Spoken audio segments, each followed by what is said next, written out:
사람들이 모이면 서로 공통적인 주제를 가지고 이야기를 이어가곤 합니다. 그런데 이 주제들을 보면 나이대별로 생애 주기별 관심사의 주제들이 변하는 것들을 보게 됩니다. 결혼 전에는 당연히 결혼과 직장에 대한 이야기를 많이 하겠죠. 결혼을 해서 자녀를 낳게 되면 이제 모이면 아이 이야기가 이제 주제가 됩니다. 학령기가 되면 학교에 보내는 일, 또 진학할 때가 되면 입시와 진학에 대한 일, 또 자녀가 군대에 가면 자녀 군대 보낸 이야기, 또 자녀가 결혼할 때가 되면 자녀 결혼에 대한 이야기를 합니다. 그리고 경제생활을 할 때에는 재테크나 또 주택 구입에 대한 이야기가 공통의 관심사가 되기도 합니다.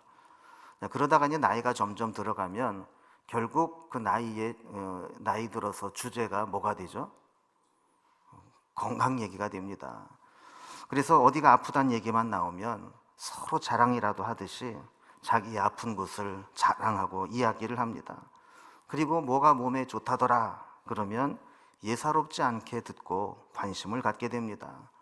그래서 건강에 대한 이야기를 찾기도 하고 이야기도 나누면서 거의 허준처럼 됩니다. 어디가 안 좋다 그러면 그거는 무슨 약을 써야 된다. 또 어디가 몸이 아프다 그러면 어느 병원을 가야 된다. 그러면서 온갖 처방을 다 내리고는 하죠. 그리고 어쩌다가 건강에 대한 비방이나 새로운 정보를 얻게 되면 내가 이 모임 가서 얘기해 줘야지. 카톡방에 공유해야지. 뭐 이런 마음으로 이제 막 설레이기도 한 거죠. 여러분, 제가 몇 가지 TV 프로를 말씀을 드릴 텐데 이 TV 프로의 공통점이 뭔지 한번 생각을 해보세요. 생로병사의 비밀, 비타밀, 닥터의 승부, 건강의 품격, 천기누설, 엄지의 제왕, 나는 몸신이다, 내 몸 사용 설명서, 산림구단의 만물상, 알토란. 여러분, 이 프로들의 주제가 뭘까요? 건강에 대한 이야기입니다. 자, 이렇게 지상파든 또 종편이든 건강에 대한 프로를 많이 만들어서 방영을 한다는 이야기는 그만큼 현대인들이 건강에 대한 관심을 많이 갖고 있다라는 겁니다. 실제로 우리가 건강에 이상이 생기고 나서 보면 건강처럼 중요한 것은 없다 하는 생각을 하게 됩니다. 젊었을 때는 이 건강이 언제까지나 유지될 줄 압니다. 그런데 어느 순간부터 배가 나오기 시작하고 체형이 아저씨 체형, 아줌마 체형으로 바뀌기 시작을 합니다. 그리고 어느 순간부터 이게 몸이 예전 같지 않은데 이런 느낌을 자주 받게 됩니다. 병원에 가는 일이 많아지게 되고 어느 순간 보니 매일 복용해야 되는 약봉다리가 생기게 됩니다. 그리고 곳곳에 아프고 쑤시다가 가벼운 시술을 받아야 될 상황이 생기기도 합니다. 그러다 조금 더 시간이 지나면 생애 중대한 고비를 넘길 만한 큰 수술을 받기도 하죠. 자, 이게 남 얘기가 아니라 우리가 살아가면서 나이 들어가면서 생기는 자연적인 현실입니다. 우리는 예전에 비해서 건강에 대해서 무척 신경을 쓰는 시대를 살아가고 있습니다. 나이가 들면 많은 돈과 시간을 병원에 갖다 주는 데 사용을 합니다. 그럼에도 불구하고 전보다 오래 살기는 하지만 건강한 상태에서 오래 사느냐 하는 문제에는 대답을 하기가 어렵습니다. 우리가 최근에 이제 습관에 대한 이 시리즈 설교를 하면서 우리가 몇 가지 우리의 생활 습관을 이야기했어요, 그죠? 처음에 마음과 생각에 대해서, 그리고 말에 대해서, 그리고 시간에 대해서, 지난 시간에는 돈에 대해서, 그리고 이번에는 건강에 대해서 살펴보려고 합니다. 우리에게 건강이 참 중요합니다. 그러면 무엇이 건강일까요? 세계보건기구에서 정의한 건강은 이렇습니다. 건강은 단지 질병이 없거나 허약하지 않은 것뿐 아니라 신체적, 정신적, 사회적으로 완전히 평안한 상태를 말한다. 건강은 단지 병이 없거나 허약하지 않다 이런 상태를 말하는 게 아니라 신체적으로나 정신적으로나 사회적으로 완전히 평안한 상태. 최근에는 여기에다가 감정적, 관계적, 영적이라는 부분까지 포함해서 정의를 내리고 있습니다. 그 사람은 몸만 건강하다고 건강한 게 아니고 감정적으로나 정서적으로나 관계적으로나 영적으로도 건강해야 진짜 건강이라는 거죠. 그 왜 이런 이야기가 나오냐면 우리의 몸은 우리의 전 영역에서 서로 유기적으로 작용하기 때문입니다. 그러니까 우리 인간이 참 신비하게 하나님이 만드셨잖아요. 그래서 우리의 신체적인 부분과 우리의 심리적인 부분, 그리고 우리의 영적인 부분은 서로 따로따로 노는 게 아니에요. 서로 밀접하게 연관돼 있고 유기적인 작용을 합니다. 그래서 우리 몸이 약해지면 마음도 약해지고 영적으로도 곤고해집니다. 또 영혼이 곤고해지면 마음도 약해지고 몸도 기운을 잃게 됩니다. 심리적으로 우울증에 걸리거나 심리적 장애를 갖게 되면 신체 기능이 제대로 발휘되지 못하고 영적으로도 침체에 빠지게 됩니다. 자, 이렇게 우리의 몸은 서로 유기적으로 작용을 하기 때문에 우리의 건강 역시 온전하고 총체적인 건강 상태를 유지해야 된다는 겁니다. 하나님이 창조하신 건강한 사람이라는 책에 보면 우리의 건강을 마치 마차의 바퀴살에 비유를 해서 설명을 합니다. 그럼 마차를 굴러가게 하는 것은 바퀴잖아요, 그죠? 이 바퀴에는 여러 개의 바퀴살들이 있습니다. 근데 이 살들이 모두 튼튼하게 균형 있게 있을 때 바퀴는 잘 굴러가게 되고 마차도 원하는 목적지에 가게 됩니다. 그런데 만약에 이런 바퀴살들 중에 한두 개라도 흔들리거나 부러지게 되면 이 바퀴는 굴러가는 동안 하중을 견디지 못하고 바퀴가 뒤틀리게 되다가 결국에는 바퀴가 파손되고, 이 바퀴가 파손되게 되면 마차 자체가 전복되어서 마차 자체를 망칠 수 있다는 겁니다. 이런 비유를 통해서 우리의 건강도 마찬가지라는 거죠. 우리의 몸도 어떤 영역들 가운데에서 한두 군데라도 문제가 생기게 되면 그 문제 때문에 건강 전체가 상하게 될 수 있고, 건강 자체가 상하게 되면 우리의 몸과 인생 자체가 망가지게 된다는 겁니다. 그래서 우리는 모든 영역에서 균형 있게 그리고 온전하게 건강 상태를 유지해야 된다는 거예요. 그럼 우리가 어떻게 하면 건강 상태를 유지할 수 있을까요? 이 현대인들의 질병 중에 대부분은 생활 습관병이라는 말이 있습니다. 우리가 보통 성인병이라고 부르는 것들이죠. 이러한 것들의 대부분은 생활 습관의 잘못으로 인해서 생기거나 악화되는 병들입니다. 그러니까 우리도 마찬가지입니다. 우리가 어떤 질병을 가지고 있다면 그 질병은 어느 한순간에 생겨난 것이 아니고 오랜 세월 동안 잘못된 습관 때문에 생겨난 것이라는 거죠. 그렇다면 질병을 고치기 위해서는 약을 쓰고 병원을 찾는 것도 중요하지만 더 우선적인 게 뭘까요? 우리의 잘못된 생활 습관들을 바꾸는 겁니다. 그래서 우리가 우리의 몸을 건강하게 만들기 위해서 가져야 할 몇 가지 습관들을 오늘 살펴보려고 합니다. 먼저 첫 번째는 운동입니다. 말할 이유가 없는 거죠. 현대인들은 먹는 것에 비해서 활동량이 현저히 적습니다. 그리고 특히 탄수화물의 섭취는 위협적입니다. 좋은 것을 적당량 먹는 것도 중요하지만 운동으로 몸을 부지런히 움직여서 우리 몸이 활성화되고 최적화된 상태를 유지하는 게 중요합니다. 요즘은 외모 지상주의라고 해도 과언이 아닐 정도로 사람들은 외모로 평가하는 경향이 많고 외모를 꾸미고 치장하는 데 많은 에너지를 씁니다. 그러나 반면에 속은 비어가고 속사람은 망가지고 무너져 내리는 사람들이 많죠. 우리는 어떤 자세를 취해야 될까요? 우리의 속사람은 가꾸고 경건한 모양으로 훈련하는 것은 기본이고, 거기에 우리의 몸도 가꾸고 관리를 해야 된다라는 겁니다. 그래서 적자생존이라는 말이 있는데 어떤 사람은 여기에서 파생해서 패러디로 걷는 자 생존이다 이렇게 표현하는 것을 본 적이 있습니다. 이게 무슨 얘기입니까? 건강을 유지하려면 길을 쓰고 걸어야 된다는 거예요. 우리 집사람도 혼자 오래 살겠다고 얼마나 걸어 다니는지 고맙죠.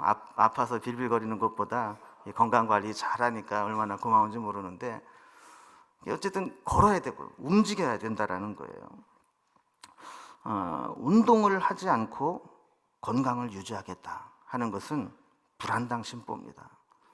여러분이 한자로 이 불안당이 뭐냐면 땀 흘리지 않고 얻으려는 자, 땀 한자를 쓰거든요. 그러니까 이 운동하지 않고 움직이지 않고 건강하겠다, 이거는 불안당 심보라는 거예요. 성경도 우리에게 몸을 움직이고 땀 흘려 운동해야 될 것을 교훈합니다. 창세기 3장 19절에 보면 내가 흙으로 돌아갈 때까지 얼굴에 땀을 흘려야 먹을 것을 먹으리니. 여러분, 인간이 범죄한 이후에 우리 인간의 살아가는 방식에 변화가 생겼습니다. 범죄한 이후에 우리의 몸은 땀을 흘리고 움직이고 일을 해야 살아갈 수 있게 몸이 바뀌었다는 거예요. 그래서 땀을 흘릴 정도로 몸을 움직여야만 살아남을 수 있는 거죠. 디모데전서 4장 8절에 보면 육체의 연단은 약간의 유익이 있으나 경건은 범사에 유익하니 금생과 내생의 약속이 있느니라 그랬어요. 여러분, 이 말씀을 우리가 보통 경건의 유익을 강조하면서 말씀을 묵상하지만 앞부분에 하는 얘기가 뭡니까? 육체의 연단은 약간의 유익이 있다. 그러니까 육체를 연단하고 운동하고 훈련을 해서 금생과 내생에 이르는 온전한 궁극적인 복을 받는 것은 아니지만 이 땅을 살아가면서 건강을 유지하는 데 필요한 운동을 통해 필요한 유익을 얻을 수 있다는 겁니다. 심지어 에베소서 5장 29절을 보면 누구든지 언제나 자기 육체를 미워하지 않고 오직 양육하여 보호하기를 그리스도께서 교회에게 함과 같이 하나니라고 말씀을 했습니다. 여러분, 성도는 자기 육체를 미워하는 자가 돼서는 안 된다는 겁니다. 여러분, 성경에 보면 종종 미워한다라는 단어가 나오는데 이 미워한다라는 말은 미워한다라는 의미가 아니라 덜 사랑한다라는 의미입니다. 그러니까 헬라어나 히브리어에 덜 사랑한다라는 표현을 그들은 미워한다라는 표현으로 종종 사용을 합니다. 그러니까 우리가 몸은 터부시하고 영혼만 소중하고 육신은 썩어질 것이고 이렇게 생각해서는 안 된다는 거예요. 몸도 소중하게 여겨야 된다는 겁니다. 그리고 그 다음에 보면 오직 양육하여 보호하기를 그리스도께서 교회에게 함과 같이 하나니. 그러니까 우리 육체를 양육하고 보호하는 노력을 하는데 어느 정도로 해야 되느냐? 그리스도께서 교회를 양육하고 보호하시는 것과 같이 성도들은 우리 자신의 몸을 그렇게 양육하고 보호해야 한다라는 거예요. 그 건강관리하는 것은 성도로서의 마땅한 일이고 사명입니다. 제가 어느 세미나에 갔는데 예수님도 몸 관리를 잘 하셔서 몸짱이었대요. 그리고 근육질의 남자였고 막 식스팩이 있었다는 거예요. 그래서 무슨 근거로 그렇게 얘기를 하나 들어봤더니만, 여러분, 예수님의 직업이 뭐였습니까? 목수였죠. 목수 뭐 하는 사람이에요? 나무를 다루는 사람이잖아요. 이 나무가 무겁습니다.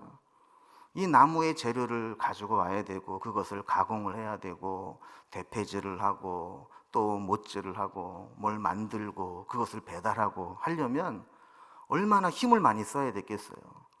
예수님은 자연적으로 이 신성한 노동을 통해서 예수님의 몸을 아주 몸짱으로 만들어 살아가셨다라는 겁니다. 여러분, 운동은 젊었을 때와 나이 들어서와 하는 방식이 달라야 합니다. 젊었을 때에는 자신의 신체 한계를 뛰어넘는 운동을 해야 합니다. 그래서 젊었을 때 폐활량을 늘려놓고 근육량을 늘려놓고 신체의 한계를 뛰어넘을 정도로 이 체력을 넓혀놔야 그것이 토대가 되어서 평생 건강하게 살아갈 수 있게 됩니다. 그러나 나이가 들면 젊었을 때처럼 운동하면 큰일 납니다. 종종 마음은 청춘이고 몸은 아니고, 그래서 운동하다가 이 사고가 나는 경우가 있잖아요. 그러니까 건강하겠다고 운동을 하는데 자기 몸에 맞지 않게 과한 운동을 하다 보면 오히려 건강을 크게 상할 수 있습니다. 그래서 운동을 하되 나에게 맞게 적당하게 무리하지 않고 해야 됩니다. 어쨌든 우리는 우리의 상황과 형편에 맞게 할 수만 있으면 몸을 자꾸 움직여야 돼요. 계단이 있으면 걸어가야 되고, 주차도 가능하면 멀리 하고 걸어오는 게 좋고, 걸을 수 있는 기회만 있으면 걸어야 돼요. 또 틈만 나면 스트레칭을 하고 몸의 긴장을 풀어줘야 돼요. 근육량이 줄어들지 않도록 근육 운동을 하고, 또 일주일에 한두 번 정도는 숨이 차거나 땀이 날 정도로 운동을 해야 됩니다. 여러분, 이것이 우리의 습관이 되어야 합니다. 설교를 하면서 사실은 부끄럽더라고요. 전화 잘하지 이런 생각이 들어서 이걸 해야 되나 말아야 되나 이런 생각이 들었는데, 어쨌든 저도 이 말씀을 준비하고 전하면서 다시 노력을 해보려고 합니다. 그래서 한 3개월 후에 저의 변화된 모습을 여러분에게 보여드리도록 그렇게 하려고 합니다. 여러분, 저를 보시면 인사할 때 요즘 운동하고 계세요? 이렇게 좀 인사를 해주세요. 제가 동기부여가 되도록. 그리고 여러분, 왕년에 탁구바따 좀 잡고 흔들어 보셨던 분들 계시잖아요. 이분들 좀 저랑 같이 탁구 좀 쳐주세요. 그래서 같이 시간이 날 때마다 좀 탁구도 치고 교제도 하고, 다음 주부터 여러분 교회 올 때 추리닝, 운동화, 탁구바따 이렇게 갖고 오시면 예배 끝나고 같이 좀 이렇게 치는 시간을 가지면 좋을 것 같습니다. 어쨌든 이렇게 운동하는 습관, 이것이 우리에게 있어야 건강을 유지할 수 있습니다. 두 번째는 식습관입니다. 현대인의 건강을 위협하는 요인 중에 하나는 잘못된 식습관입니다. 음식으로 못 고치는 병은 약으로도 못 고친다라는 말이 있습니다. 음식을 잘 관리만 해도 마치 약을 쓰는 것보다 더 몸 관리를 잘 할 수 있고, 병을 고칠 정도로 음식만 조절해도 우리 건강 관리를 잘 할 수 있다는 겁니다. 그런데 우리의 식생활은 의도했든 의도하지 못했든 잘못된 방향으로 가는 경우가 많습니다. 특히 젊은 세대들일수록 더 그렇습니다.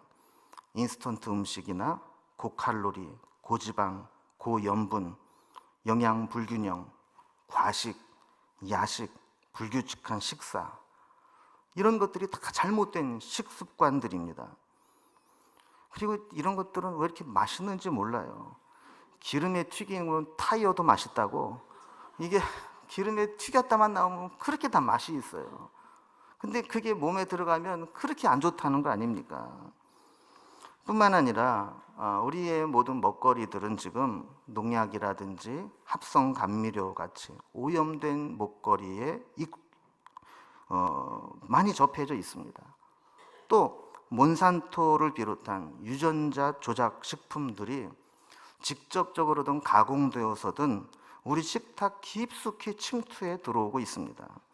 그래서 우리가 정신 차리고 신경 쓰지 않으면 우리 몸에 해로운 것들을 무분별하게 막 먹을 수 있어요. 그러면 이 다이어트에는 크게 이제 두 가지가 있다고 하잖아요. 운동요법과 식이요법. 그럼 어느 게 더 중요할까요? 둘 다 중요한데, 보통 이제 다이어트에 대한 자료를 찾아보니까 먹는 게 9, 운동이 1이랍니다. 그러니까 먹는 거를 조절하지 않으면 다이어트는 절대 안 된다는 거예요. 그래서 그 정도로 먹는 게 중요해요. 그래서 식단 조절 없이 달리기를 하면 그냥 빠른 돼지, 식단 조절 없이 수영을 하면 그냥 물에 뜨는 돼지, 그리고 식단 조절 없이 헬스하면 그냥 건강한 근육질 돼지가 된다는 거예요. 아무리 근육이 있고 건강해도 돼지는 돼지 아닙니까? 여러분, 율법에 보면 하나님께서 부정한 것과 정한 것을 구별하시면서 특별히 먹거리에 대해서도 먹어도 될 것과 먹지 말아야 될 것을 구분해 놓으신 것을 보게 됩니다. 자, 이렇게 먹을 수 있는 것, 먹어서는 안 되는 것을 왜 나누어 주셨을까? 그걸 나누는 기준은 무엇일까? 여기에 대해서 성경학자들은 크게 세 가지 견해를 가지고 있습니다. 첫 번째는 신앙적인 이유입니다. 이스라엘 백성들이 이제 가나안 땅에 들어가게 되는데, 가나안 땅에 들어가면 가나안에 살고 있던 거민들이 있습니다. 그 사람들과 만나서 교제를 하게 되는데, 여러분 어느 모임이든지 사람과 만나서 교제를 할 때는 뭐 하면서 만나서 교제하죠? 먹으면서 밥이나 같이 하자고, 뭐 차례도 한잔 하자고. 그래서 이게 먹는 것을 통해서 음식을 교류하다 보면 자연적으로 그들의 문화가 교류되게 되고 자연적으로 그들의 종교까지도 교류가 되게 돼요. 그래서 하나님께서는 이 가나안 백성들이 음식에 가리지 않고 아무나 막 먹는데, 그렇게 같이 접하다 보면 그들의 신앙마저도 혼합되고 희석될 수 있어서 음식을 구별하게 해서 그들의 타락한 문화와 우상 숭배가 들어오는 것을 막으려고 했다 하는 게 첫 번째 해석입니다. 두 번째, 이 음식을 구별하신 그 이유는 하나님의 백성들의 건강을 위해서 구별하셨다는 거예요. 그 냉장고가 없고 저장 장치가 없었던 그 당시에 먹지 말라고 규정한 것들은 부패하기 쉬운 것, 또 잘못 먹으면 탈이 나기 쉬운 것, 이런 것들을 먹지 못하도록 그렇게 구별해 놓았다라는 겁니다. 그러면 아직 현대 과학으로 다 밝혀지거나 드러나지는 않았지만, 하나님이 먹지 말라고 하신 것을 과도하게 섭취했을 때에는 건강에 좋지 못할 것이다 라는 것을 추측할 수 있는 거죠. 그래서 우리가 이단으로 규정하기는 하지만, 그런 안식일교인들 보면 아직도 이 율법적인 그 구약에서 먹지 말라는 것들을 먹지 않으려고 애를 쓰는 것들을 보게 돼요. 그래서 그 사람들이 얼마나 오래 살지는 모르겠지만 어쨌든 우리도 한번 생각을 해볼 필요가 있는 거예요. 성경에서 왜 먹지 말라고 했을까? 하나님께서 그만한 이유가 있지 않을까 하는 것이죠. 세 번째, 하나님께서 먹는 것과 먹지 말라고 구별하신 이유는 우리의 신앙을 먹는 것으로 구별하는 훈련을 하기 위해서라는 해석입니다. 하나님께서 부정한 것으로 규정하면서 먹지 말라고 하신 것들의 상당 부분은 보기에 혐오스러워 보이고 흉하게 생긴 것들입니다. 색깔로 말하면 검은 것들, 또 표피로 말하면 미끌미끌해서 징그러운 것들, 뭐 이런 것들이 대부분 이루어져 있습니다. 하나님은 하나님의 백성들이 세상 사람들이 먹는다고 다 따라 먹으러 다니지 말고 성도로서 합당한 것만 먹는 훈련을 하라는 겁니다. 여러분, 우리가 뭐 몸에 안 좋은 거 먹는다고 지옥 가는 거 아닙니다. 하지만 하나님의 백성들은 하나님의 백성답게 살아가는 훈련을 음식부터 하라는 것이죠. 우리는 올바른 식습관으로 건강을 유지하게 신경을 써야 합니다. 우리의 식습관, 우리가 좋아하는 것, 그것이 우리 몸에 유익한 것인지, 하나님의 백성으로 먹어도 되는 것인지를 늘 점검해야 합니다. 그래서 우리가 어떤 몸에 이상이 생겨서 병원에 가게 되면 의학적인 처방 외에 식이요법을 주문하는 경우가 많지 않습니까? 저도 병원에 가면 이렇게 뭐 먹을 것, 먹지 말 것 이렇게 종이에 써서 주더라고요. 근데 참 희한하게 내가 좋아하는 거는 다 어느 쪽에 가 있을까요? 먹지 말아야 될 거 거기가 있고, 이거 맛도 없는데 하는 거는 전부 먹으라는 쪽에 가 있어요. 여러분, 우리가 이런 구분을 할 수 있다는 것도 사실은 은혜입니다. 그리고 만약에 의사 선생님이 이제 당신은 가서 먹고 싶은 거 실컷 먹고 하고 싶은 거 막 맘대로 하라고. 여러분, 이런 얘기하면 그게 무슨 얘기입니까? 살 가능성 없으니까 이제 하고 싶은 거 하다가 갈 때 되면 가라, 이거 아니에요? 근데 우리가 아직 뭔가를 구별할 수 있고 뭔가를 조절할 수 있다는 것은 아직 기회가 있다는 것이고, 아직 우리가 뭔가 할 수 있다는 거예요. 그러니까 저도 그때 마음을 고쳐 먹었어요. 그렇구나.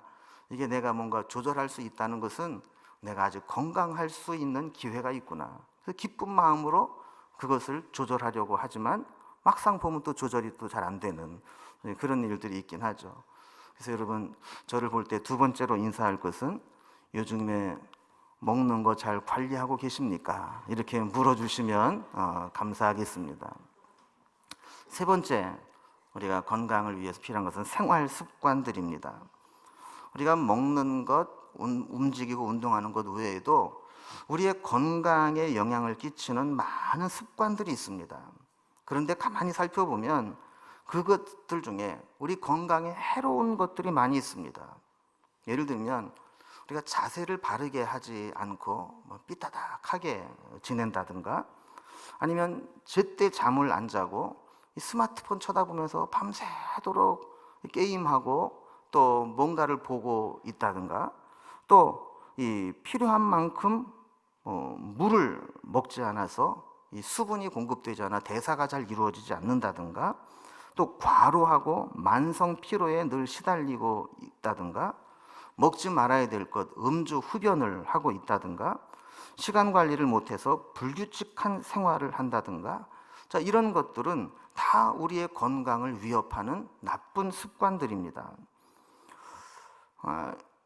몸의 습관만 중요한 게 아니라 마음의 습관도 중요합니다. 특별히 스트레스 관리를 잘해야 됩니다. 그래서 스트레스는 만병의 근원이라고 하잖아요. 근데 여러분이 스트레스는 원래 그렇게 나쁜 의도가 아닙니다. 원래 원어적 의미는 긴장 상태입니다. 여러분, 우리 몸이 적당히 긴장을 했다가 풀어줬다 해야 건강이 유지됩니다.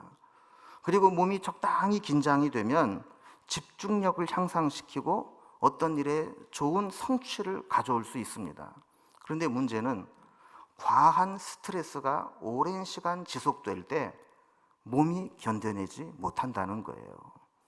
그래서 우리는 이 스트레스가 오랫동안 우리를 괴롭히지 못하도록 관리를 해야 됩니다. 이 스트레스는 우리의 면역력을 떨어뜨리고 각종 질환을 일으키고 몸의 독소와 염증을 만들어냅니다. 그래서 우리가 어떤 큰 병에 걸렸다 그러면은요, 이 사람은 오랫동안 스트레스를 받았을 가능성이 많아요. 그게 하루 이틀에 걸리는 병이 아니고 오랫동안 남모르게 스트레스를 받고 마음의 아픔을 겪고 있어서 그게 나중에 몸으로 나타나는 거라는 거죠. 제가 설교를 준비하면서 이 건강, 이 몸에 대한 책들을 몇 권 살펴봤는데, 이 내용들을 쭉 살펴보니까 여러분, 의외로 건강을 유지하는데 몸, 이 육체적인 것 외에 정신적인 내용을 강조하는 책들이 많습니다. 특히 용서하기라는 항목이 있어요. 건강을 유지하는 비결 중에 하나가 용서하기예요. 여러분, 이해가 되세요? 왜 용서하기가 건강 유지의 비결로 들어갔을까요? 용서하지 못하는 것이 그만큼 건강에 해롭다는 겁니다. 여러분, 사람이 용서하지 못하면 미움과 분노의 마음을 갖게 됩니다. 이 미움과 분노의 감정은 우리 안에서 엄청난 스트레스로 우리를 괴롭힙니다. 이것을 풀지 못하고 계속해서 마음에 갖고 있으면 그것이 어느 순간에는 내 몸이 감당하지 못할 정도로 해가 되고 데미지가 생기게 되는 것이죠. 잠언 17장 22절을 보면 마음의 즐거움은 양약이라도 심령의 근심은 뼈를 마르게 하느니라, 이렇게 말씀을 했어요. 여러분, 이 세상에서 제일 좋은 약은 뭘까요? 누가 그러더라고요. 신약과 구약이 제일 좋은 약이라고. 그런데 우리가 조금 더 좀 구체적으로 이야기를 한다면 제일 좋은 약은 은혜 받고 마음이 즐거운 것입니다. 그래서 우리의 마음에 스트레스 없이 평안하고 기쁘고 행복하고 즐거운 마음의 상태를 유지하는 것, 그것보다 더 좋은 약은 없습니다. 여러분, 성령 충만하면 성령님께서 내 안에 역사하시면서 내 몸과 마음의 병을 다 고치십니다. 반대로 심령의 근심은 뼈를 마르게 하느니라 그랬어요. 여러분, 심령의 근심이 육체에 영향을 준다라는 것이죠. 스스로 힘들게 하지 마세요. 많은 분들이 스스로 자기를 들볶고 스스로 이 마음을 내려놓지 못해서 스트레스를 스스로 받는 사람들이 있어요.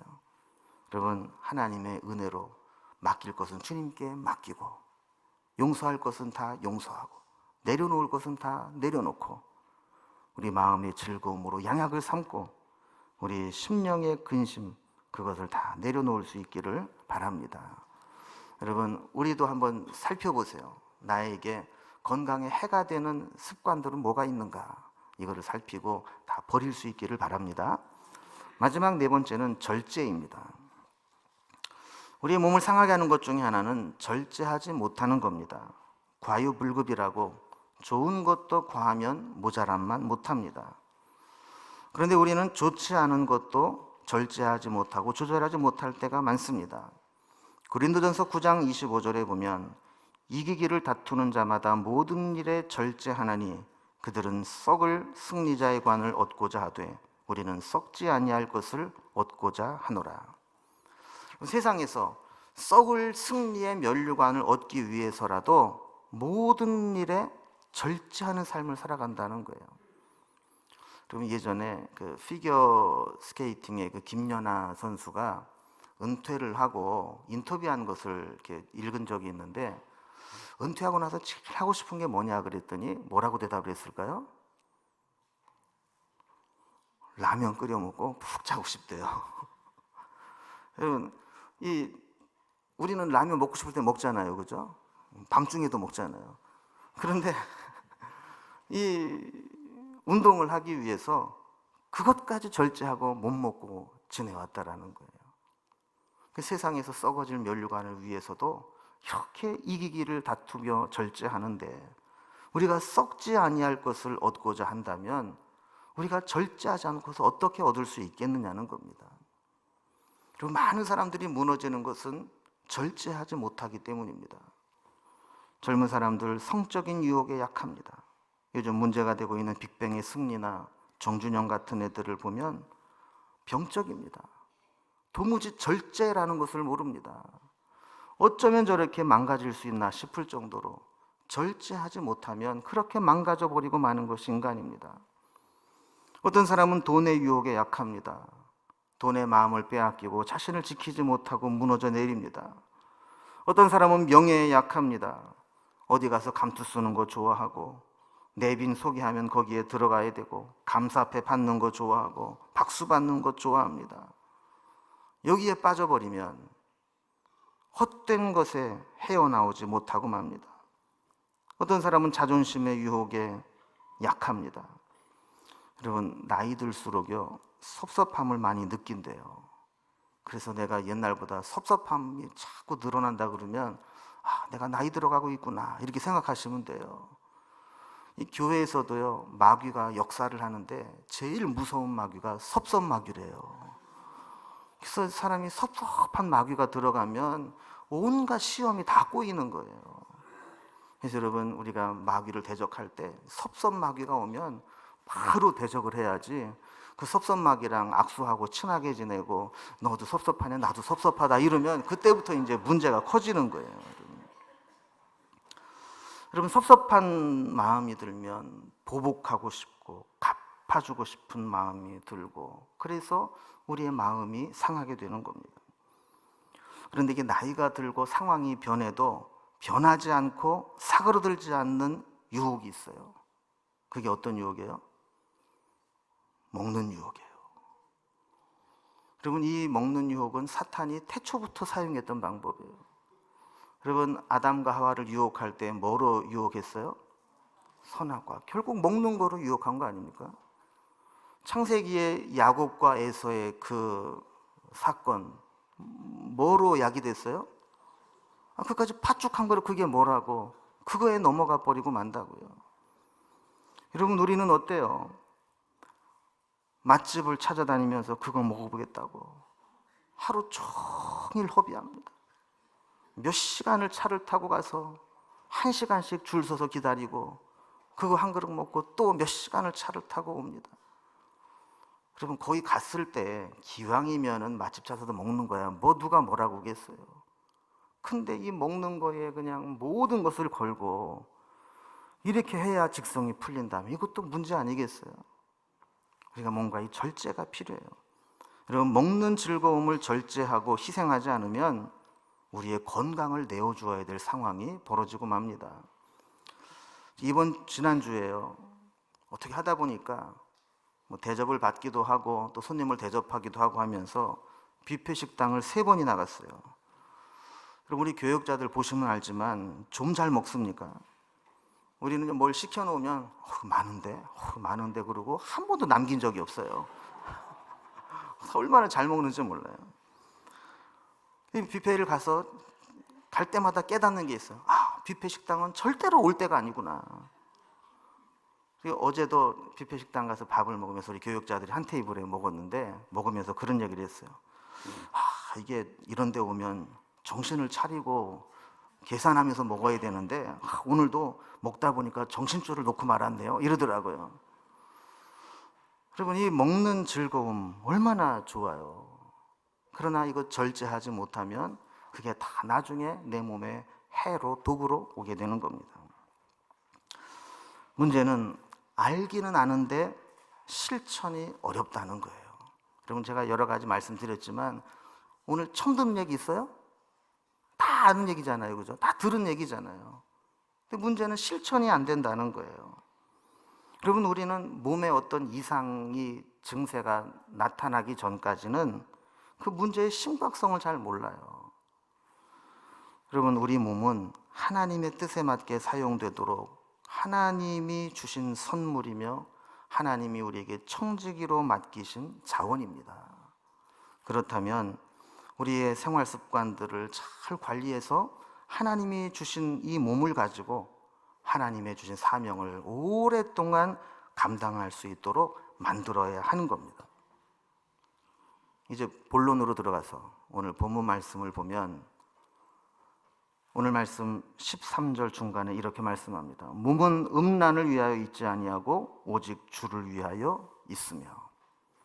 19절 20절을 보면 너희 몸은 너희가 하나님께로부터 받은 바 너희 가운데 계신 성령의 전인 줄을 알지 못하느냐. 너희는 너희 자신의 것이 아니라 값으로 산 것이 되었으니 그런즉 너희 몸으로 하나님께 영광을 돌리라. 성경이 우리 몸에 대해서 뭐라고 말하고 있냐. 첫 번째는 우리가 건강하고 젊다고 해서 그 건강을 가지고 정욕을 채우고 죄 짓는 데 쓰면은 안 된다는 것입니다. 왜냐하면 우리의 몸은 하나님이 거하시는 성전이고 하나님이 우리에게 맡기신 것이기 때문이라는 것이죠. 두 번째는 우리의 몸은 성령에 계신, 하나님이 계신 전이라는 거예요. 그리고 내게 아니라는 겁니다. 하나님께서 값을 주고 사셔서 하나님의 것이라는 거예요. 여러분, 우리 몸, 내 몸뚱아리지만 내게 아니에요. 하나님의 거예요. 그런데 하나님의 것을 내 마음대로 막 굴리면 그거는 하나님의 것을 우리가 방해하는 것이 됩니다. 그래서 우리는 늘 하나님의 주신 사명으로 생각하고 내게 맡기신 이 몸을 가지고 하나님을 위해 쓰도록 애써야 돼요. 그래서 여러분, 농담으로라도 빨리 죽어야지 이런 말 하지 마세요. 기도하면서 기를 쓰고 건강하게 사시려고 애를 쓰세요. 그래서 건강해야 여러분 기도도 하고, 건강해야 예배 드리러도 나오고, 건강해야 사명도 감당할 거 아닙니까? 여러분, 곧 죽을 것 같아도요, 언제 죽을지 몰라요. 앞으로 여기 계신 권사님들 몇 년 더 사실지 몰라요. 그런데 벌써부터 아이고 죽어야지 이러면 어떡하겠다는 거예요. 기를 쓰고 건강해서 내가 하나님 앞에 기도라도 한 번 더 하고, 예배 한 자리 한 번 더 나오고, 우리 믿음의 후배들 한 번 더 격려해주고, 내가 그렇게 살리라, 이래야 되지 않겠어요? 여러분, 젊은 사람은 젊은 대로 과신하지 말고, 나이 드신 분들은 나이 드신 분대로 하나님 주신 건강 잘 유지해서 하나님께 영광을 돌리는 삶을 살아갈 수 있기를 주님의 이름으로 기원합니다. 기도하겠습니다. 하나님 아버지, 돌아보면 하나님이 주신 몸을 우리가 잘 관리하지 못하고 함부로 막 굴려서 여기저기가 고장나고 문제가 생긴 것은 아닌지 돌아봅니다. 하나님, 이제라도 우리의 잘못된 습관들을 다 버리게 하시고 하나님 주신 몸을 잘 관리할 수 있도록 좋은 습관들을 가질 수 있도록 인도해 주옵소서. 예수님의 이름으로 기도드리옵나이다. 아멘. 봉헌하는 시간인데 오늘 봉헌 찬양 먼저 하나님 앞에 드리겠습니다.